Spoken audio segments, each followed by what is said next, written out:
it seems to be, but we don't know how big it should go. That's the thing I latched onto. We were in 2019, June of 2019, and we were going through some problems in this country at that time. Dehumanizing language was on the rise, not anywhere near what it is right now. Empathy seemed to be this catchword that people threw around as much as they throw around never again. But when are we going to take those words and really turn them into action? So when we grasped onto that as a launching point for our story, then that's when things kind of mushroomed out. So this is going to sound like a very strange question maybe, but in making this, because it was about the bike ride initially, did either one of you decide to go ahead and ride with them? We both went in 2023.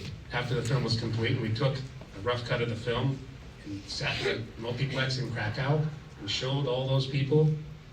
And my 13-year-old daughter was there, and she goes, "You guys are going to win an Academy Award," because we had a 5-minute standing ovation. You hear that about Cannes all the time, and I always look at that with a lot of skepticism. But we didn't show anyone involved in the film the final result until it was pretty much an already focus group in the United States. Nice. And it was successful. When we first went to film the ride, it was, like I said, originally we thought 2 cameras, a couple of interviews done. We, thank God, in this world of documentary filmmaking, when you have producers that believe in your vision and are willing to support that vision, even as it grows way beyond what they originally committed to. Producer's name, Lisa, and Melinda. Yes, and other filmmakers in the audience understand that. But we were very lucky for that. And I think we ended up with like 20 cameramen, motorcycles, drones, GoPros, all kinds of things. But we, were so focused on capturing the ride and putting the audience eventually to feel the feeling of what it's like to be on that ride, because we thought that thread of the movie will be the uplifting and hopeful part of the movie. So we really went to town on that, and we were very happy to do that. But as Tim mentioned, we did go back 2 years later and do the ride as participants, and I highly recommend it. It was a very transformative experience to ride just not only with a group of people and being part of that collective whole, but to be riding this path that has such deep meaning to it was quite extraordinary. Think about it's really what it is physicalizing empathy. Like the woman mentioned, you're riding and you're looking at the landscape and you're looking at the people on the side. I love the people on the side of the road. These Poles who don't know what's going on. Yeah. They're just going like, look at this amazing display. But you're really putting empathy into a physical state where you're imagining what this little boy went through foot by foot in the winter with no good clothing, with Russians shooting at Germans and Germans shooting at Russians, and you've got a yellow patch on you, which means you're a target. Just think about that as you're riding. What else are you going to think about? You think about that as you're riding. That's putting empathy into action, and that to me is the most beautiful. So I know, friends, it's getting late, but I want to make sure that the audience has an opportunity to ask some questions, right, before you depart. What questions can these gorgeous humans answer for you? Our minds are kind of wrapped up in going, oh, yes. So if we go to your website, can we get the names of all of the extraordinary speakers that we heard? Because I can't absorb all of them. Yes. I know some of them, but I didn't know many of them. All lowercase, forthelivingmovie.com. Yes. All the academics are listed one at a time with a little miniature headshot and a bio and the whole bit. So A lot of brilliant people. we can find more uplifting things to enrich our minds. Yes. Well, we identify those individuals, but they don't pontificate beyond what you see in the film. But we can take if I have their name, I can find them. Yes. Oh, yes. Thank yes. you. Yes. Thank you. And thank you for the film. It's Thank you. amazing, and it needs to be seen in Washington, D.C. and elsewhere around this country. Thank you. We have more questions from up top. Yeah, I was just curious.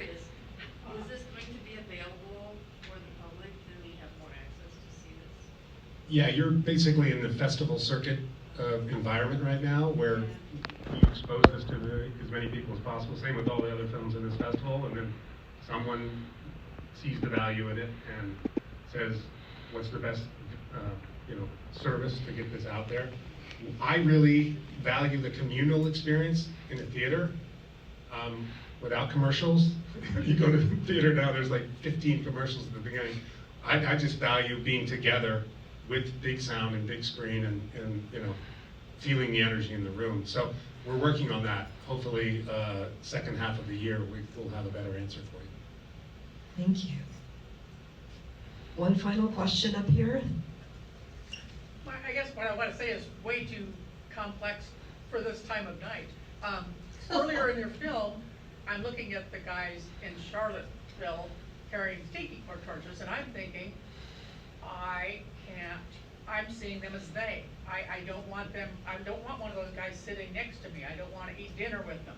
And then later at the end of the film, it says people from different political spectrums see each other, And I've been working on this for years in myself, trying to overcome, trying to come up with a way to bridge it. And whenever I come up with ways, it's always from elitism. Well, they're uneducated. Well, they're not getting they're not getting good information. Anyway, it's been a struggle of my own, and I really do try to combat it, and I don't honestly know that I've made that much progress. That's the best question we've had in all of these screenings, because typically it's boiled down to, what can I do to not be a dehumanizer? But you have to, please, understand, Dave Livingston Smith said this, we are all capable of those impulses, of looking at someone as another. Always, every day, no matter how educated, how compassionate you are, it can sneak in, because it's in the air, it's in the environment, it's in the discourse, it's everywhere. Us, them, where's the dividing line? One of the questions that I asked of Kimberly, the SEL teacher, was, how can you show empathy towards someone who you believe their entire worldview is built on lies? And another SEL teacher that was not featured at our daughter's school asked the same question. And their answer was, just ask questions. You get in a situation with someone who's so on the other side of the line and you feel like they're just saturated in propaganda, just continue to ask questions. Logical, non-threatening questions. But so let me understand this. You believe that some of that hopefully, I can't guarantee you, hopefully the scaffolding of their construction of nonsense they start to see, just through the questions, the way you phrase the questions honestly, they start to see some of the weakness of the argument. But there's a lot of emotion involved. It's not all intellectual and either fake fact or fact based. It's a lot of right here, like Ben Ferren says, you can't change the mind until the heart is changed. But when you look at someone in the eyes, this far away, you can't deny their humanity and they can't deny yours. They get the vibe. This is a thinking, feeling, living, breathing human being. And I don't have the golden, the silver bullet to that question, but we got to start doing something. And I think, having conversations as adults, and I think, the answer to that question is get them to see this movie. That's honestly. And then with the kids, we've got to get an early childhood education. Was getting not only starved at the time we filmed this, it's just decimated right now. And this idea of SEL, they're screaming like, they're just trying to indoctrinate our kids, they're trying to turn them into bleeding heart liberals. No. What's wrong with getting kids to trust each other and to have critical thinking and to make responsible decisions and work together? I don't see the problem with that. So I'm sorry that's not a simple answer to your question, but it's one of the building blocks maybe. Thank you. So one more hand. We have one more hand. Could I just say that, so the other thing that you brought out in the film, which is something that I think helps, many of us I think are in the same position as the lady is, but is to humanize it or bring it down to a story. If you can say, have you ever known anyone who's gay? I asked someone that. They said, no, they really, and then I said, well, here's some stories of people I know who was someone I went to high school with,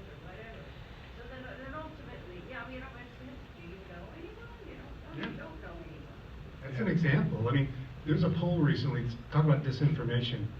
I don't know if it was Pan Nation or in a certain conservative group. They asked what percentage of the country do you think is transgender? They said 20%. 20%. It's less than 1%. It's a rounding error away from zero. You know, that's not to dismiss. This is, you know, these people should do what they want and leave them the hell alone, as Tim Walt says. But this belief system that these hordes are coming across the border, an invasion, and that these transgender people are threatening or saying they're going to get an olive, sports, blah, blah, blah, blah. This information, you're right, just a conversation we go, you know, when's the last time you interacted with a person of that group? Yeah. And they go, well, I saw it on Fox News. You know, these are good questions. Questions lead to conversation. So I feel like there might need to be, or have an opportunity to have a closer conversation with these two gorgeous humans. In the gorgeous bar. In the reception area, yeah. So before we depart for the night, though, please know we are so grateful that you brought this film to Omaha. We are so grateful that you were willing to risk and tell your truth to many humans who may not have heard that kind of truth spoken that way before. So we thank you for that. Thank you. Could you please help me welcome and thank you so much. And we'll go ahead and tootle on out here. Just a second. Let us do it. Thank you.